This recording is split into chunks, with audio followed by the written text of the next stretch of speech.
বর্তমানে বাংলাদেশে যে রাজনৈতিক সংকট চলছে, আগামীতে নির্বাচন অনুষ্ঠান হওয়ার কথা অনেকেই বলছেন। এই নির্বাচন হলে চলমান যে সংকট দেশের, সেটি কতটুকু দূর হবে বলে আপনি মনে করছেন? আমি যেটা মনে করি, বর্তমানে যে সংকটটা চলছে, এই সংকটটার একটা ঐতিহাসিক ব্যাকগ্রাউন্ড আছে।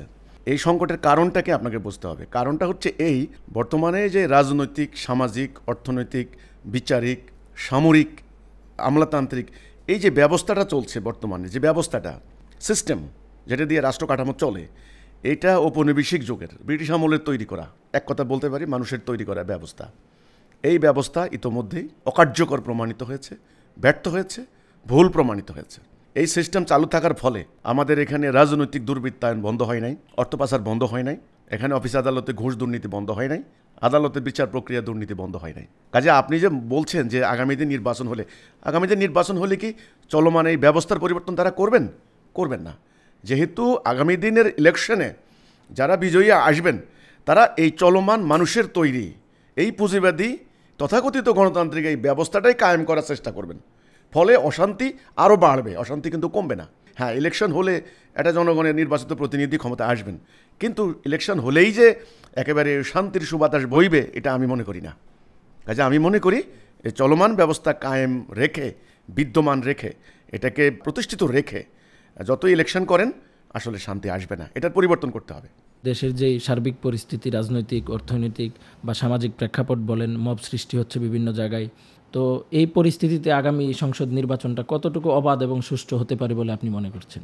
দেখেন, সরকার চেষ্টা করছেন যে একটা সুষ্ঠু নির্বাচন করার জন্য, কিন্তু এখন যেভাবে পরিস্থিতি আমি দেখতে পাচ্ছি, অলরেডি গত সরকারে যারা ছিলেন তারা দেশের বাইরে অবস্থান করছেন, অনেকে দেশের ভেতরেও আছেন।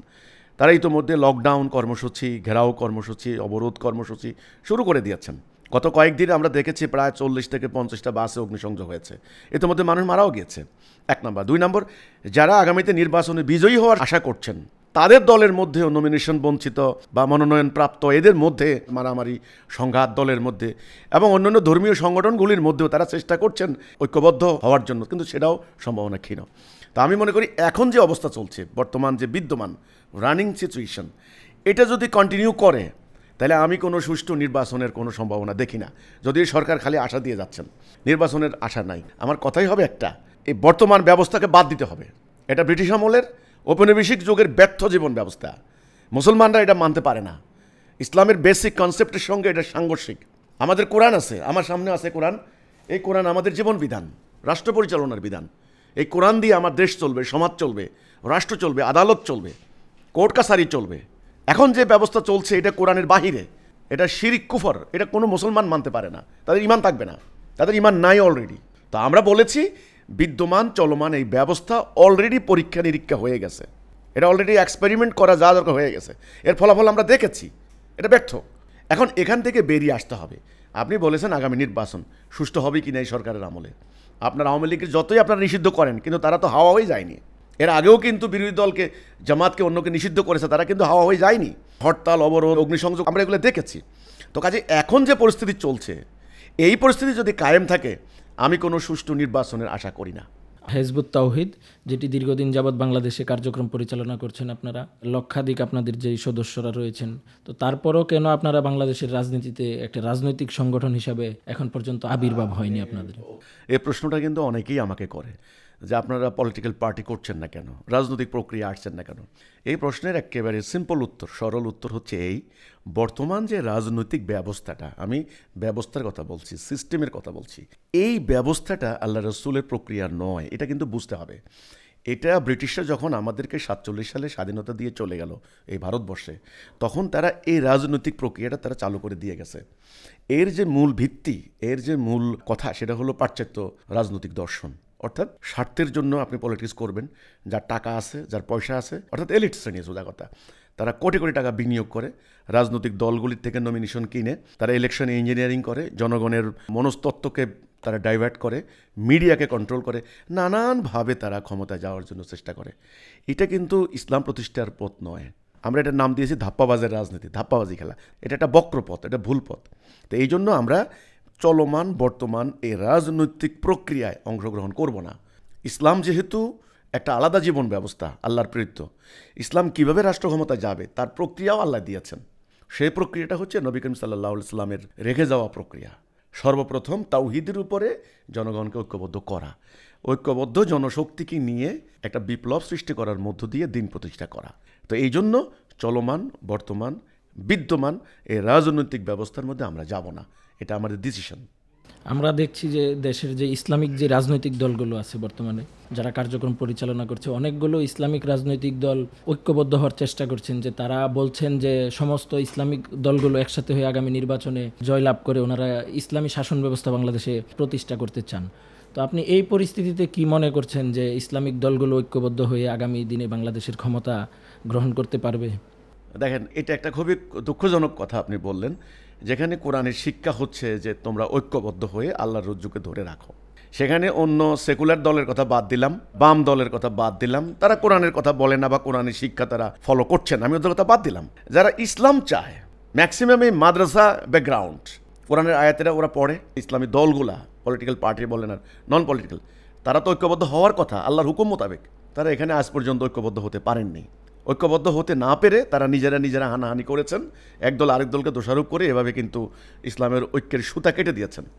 এখন সামনে নির্বাচন, এখন তারা বিএনপিকে প্রতিরোধ করার জন্য, মোকাবেলা করার জন্য, বিএনপি যেন ক্ষমতা আসতে না পারে মোকাবেলা করার জন্য তারা ধর্মীয় দলগুলি একটা মঞ্চে আসার চেষ্টা করেছেন।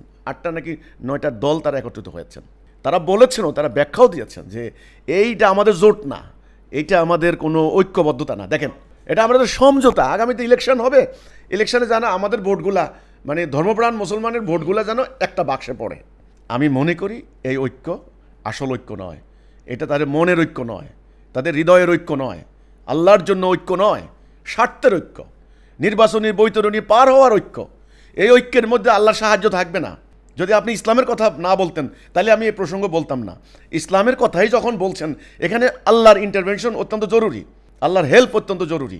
তো যাদের এই ঐক্য স্বার্থের জন্য ঐক্য, ভোটের জন্য ঐক্য, আল্লাহর জন্য না, ইমানের জন্য না, তাদের উপরে আল্লাহর সাহায্য থাকবে বলে আমি মনে করি না। এটা আমার পার্সোনাল অভিমত।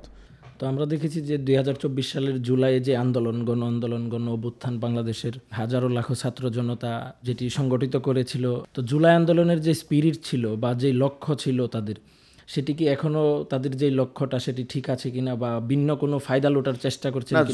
জুলাই বিপ্লব তো আমি বলবো ব্যর্থ হয়েছে। এখানে যে সমস্ত স্টুডেন্টরা জীবন দিয়েছে, অতীতেও কিন্তু এভাবে জীবন দিয়েছে, আন্দোলন হয়েছে, 69-এর গণ আন্দোলনে বহু মানুষ জীবন দিয়েছে, 71-এর মুক্তিযুদ্ধে, কিন্তু মুক্তিযুদ্ধের যে আশা আকাঙ্ক্ষা সেটাকে আজ পর্যন্ত পেয়েছে মানুষ? পায়নি। গোড়ার কথা আমি আবারও আসছে, দেখেন 90 এরশাদ বিরোধী আন্দোলন হয়েছে, বললো স্বৈরাচার বিরোধী আন্দোলন, স্বৈরাচার গেল, দেশে ডেমোক্রেসি আসবে, আসে নাই। 24-এ যে আন্দোলন হলো, শত শত স্টুডেন্ট জীবন দিল। হ্যাঁ, যারা জীবন দিয়েছে তাদের একটা মহৎ লক্ষ্য উদ্দেশ্য ছিল, কিন্তু যেই উদ্দেশ্যে জীবনটা দিল, বৈষম্যহীন বাংলাদেশ, সেটাকে হয়েছে? হয়নি। গত 14 মাসে আপনি কি দেখলেন? শত শত মাজারে হামলা হয়েছে, শত শত বাড়িঘর লুট হয়েছে, চুরি, ডাকাতি, খুন, রাহাজানি, এবং যারা আন্দোলন করেছে, নেতৃত্ব দিয়েছে, ওদের বিরুদ্ধে চাঁদাবাজির অভিযোগ, দুর্নীতির অভিযোগ। তো তাহলে আমি যেটা বলার চেষ্টা করছি যে বিপ্লব এভাবে আরও হতে পারে, আরও হবে, মানুষ জীবন দিবে, মানুষের আকাঙ্ক্ষায় আশা বুক বাঁধবে, কিন্তু সমস্যার সমাধান হবে না। হবে না কারণ, আবারও বলছি, বর্তমান যে সিস্টেম দিয়ে রাষ্ট্র চলছে, সমাজ চলছে, এই ব্যবস্থা মানুষের তৈরি ব্যবস্থা, এটা কুফর, এটা পাশ্চাত্য জীবন ব্যবস্থা, ওরাই অশান্তির মধ্যে আছে। কাজে এই ব্যবস্থা যতদিন আমরা কায়েম রাখবো, এটাকে একটু এদিক ওদিকে সংস্কার করব, শান্তি আসবে না। যত বিপ্লব হবে শুধুমাত্র ব্যক্তির পরিবর্তন হবে, কিন্তু সিস্টেমের পরিবর্তন হচ্ছে না। আমার কথা হলো, ব্যক্তির পরিবর্তন জরুরি নয়, সিস্টেমের পরিবর্তন, দিন যেটা দিয়ে রাষ্ট্র চলছে, কাঠামো, ব্যবস্থার পরিবর্তন, সেটা পরিবর্তন করে আল্লাহর দেওয়া এই ব্যবস্থা কায়েম করতে হবে, তবে শান্তি আসবে, এটা আমার দাবি।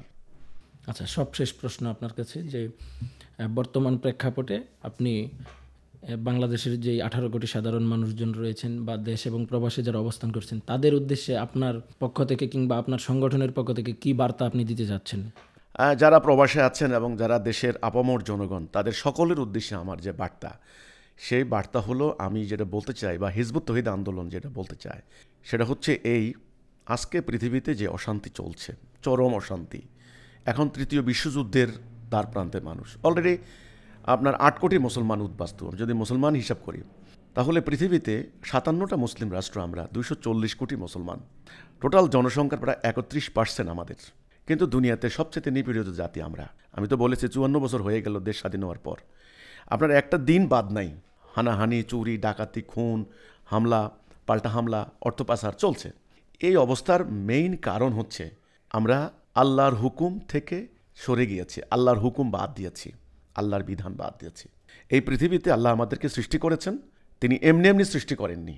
পৃথিবীতে কিভাবে থাকলে আমরা সুখে থাকবো, শান্তিতে থাকবো, তার একটা বিধান আল্লাহ আমাদেরকে দিয়েছেন আল্লাহ রসুলের মাধ্যমে। রসুল এই বিধানটা কষ্ট করে, সংগ্রাম করে, রক্ত দিয়ে, খেয়ে না খেয়ে এটা কায়েম করে আরব সমাজের পরিবর্তন করে তিনি প্রমাণ দিয়েছেন আল্লাহর দেওয়া বিধানেই একমাত্র শান্তির গ্যারান্টি।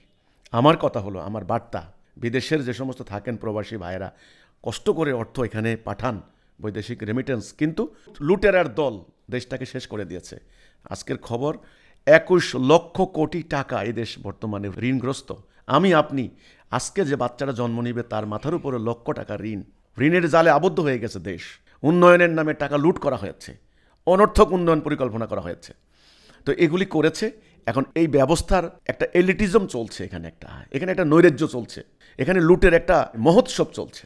তো এটা থেকে বাঁচতে হলে একটা বৈপ্লবিক পরিবর্তন দরকার, একটা বিপ্লব সৃষ্টি করতে হবে। এটা হলো আমার কথা। সেই বিপ্লবটা হলো এইটা যে বর্তমান কায়েম থাকা মানুষের তৈরি, পাশ্চাত্য সভ্যতার তৈরি এই জীবন ব্যবস্থা আমরা আর মানব না। এই সুদভিত্তিক অর্থনীতি আমাদেরকে শান্তি দিবে না। মানুষের তৈরি এই রাজনৈতিক সিস্টেম আমাদেরকে শান্তি দিবে না। এই মানুষের তৈরি বিচার ব্যবস্থা শান্তি দিবে না। আমার আহ্বান হচ্ছে, আমার মূল বার্তা হচ্ছে এই, আসুন আমরা সবাই মিলে আল্লাহর দেওয়া একটা ব্যবস্থা কায়েম করি, যেটা রাসূলুল্লাহ করেছেন। এখন প্রশ্ন আসতে পারে সেটা কিভাবে সম্ভব। সেটার একটা রূপরেখাটা আমি এই বইতে তুলে ধরেছি। আমার এই বইটা সারা বাংলাদেশে আমি আপনার ঢাকা প্রেস ক্লাব থেকে শুরু করে ম্যাক্সিমাম প্রেস ক্লাবের সাংবাদিকদের সামনে তুলে ধরা হয়েছে। আমরা সরকারের কাছে দিয়েছি, ইন্টারিম গভর্নমেন্টের। তারা এখন যেটা ঐকমত্য কমিশন করে এখন যেটা তৈরি করেছেন, জুলাই সনদ, প্রধানমন্ত্রী কয় মেয়াদ হবে, দলের প্রধান কিভাবে থাকবে, এগুলা নিয়ে কিন্তু মৌলিক সিদ্ধান্ত নেয় নাই জুলাই সনদে। মৌলিক সিদ্ধান্ত হচ্ছে বর্তমান মানুষের তৈরি ব্যবস্থা, মানুষের তৈরি আইন, যেটা আল্লাহর না, এটাকে কমপ্লিটলি বাদ দিয়ে আল্লাহর দেওয়া ব্যবস্থা কায়েম করতে হবে। জুলাই সনদে যদি এটা হইতো তাহলে একটা যুগান্তকারী সিদ্ধান্ত হইতো। গণভোটের কথা বলা হচ্ছে, গণভোটে যদি এটা হইতো, জনগণের কাছে যদি এই অপিনিয়ন চাওয়া হইতো যে তোমরা 90% মুসলমান দাবি করো, তোমরা আল্লাহর বিধান চাও কি চাও না, হ্যাঁ অথবা না। এখন হ্যাঁ ভোট না ভোট হবে কিসের উপর হবে? 39-40টা প্রায় জুলাই সনদের তারা প্রস্তাব দিয়েছেন, সেগুলি কি আল্লাহর বিধানের উপরে? একটাও না। তাহলে আমার যেটা আহ্বান, মুসলমান সুদভিত্তিক অর্থনীতি মানতে পারে না, মুসলমান আল্লাহর কোরআনের আইনের পরিবর্তে মানুষের আইন মানতে পারে না, মুসলমান এই ধাপ্পাবাজের রাজনীতি করতে পারে না। মুসলমানদেরকে আল্লাহ রসুলের আল্লাহ দেওয়া গাইডলাইনে আসতে হবে। আমার বার্তা হচ্ছে এইটা যে সবাই মিলে যা ভুল হয়েছে অতীতে আমাদের তওবা করে আমরা এই বিদ্যমান ব্যর্থ, অকার্যকর, যেটা ব্যর্থ হয়ে গেছে, এটাকে আর এই মরা লাশ টানার কোনো মানে নাই। এটাকে বাদ দিয়ে আসুন আমরা তাওহীদের উপরে ঐক্যবদ্ধ হই এবং তাওহীদ ভিত্তিক একটা আধুনিক রাষ্ট্র ব্যবস্থা কায়েম করি। ইনশাল্লাহ আমি হলফ করে বলতে পারি, এই যে অরাজকতা চলছে, মানুষ আতঙ্কিত, চিন্তিত, ভীত সন্ত্রস্ত, আতঙ্ক দূর হয়ে যাবে, অশান্তি দূর হয়ে শান্তি, ন্যায় বিচার, সুবিচার কায়েম হবে। আমার বার্তা হচ্ছে এই, হিজবুত তাওহীদের বার্তা, আসুন আল্লাহর দেওয়া তাওহীদের উপরে ঐক্যবদ্ধ একটা জাতিসত্তা গড়ে তুলি এবং আল্লাহর দ্বীন, কোরআনের হুকুম আমরা কায়েম করি। ব্যাস এই হচ্ছে আমার মূল বার্তা। ধন্যবাদ। আপনাকে অসংখ্য ধন্যবাদ।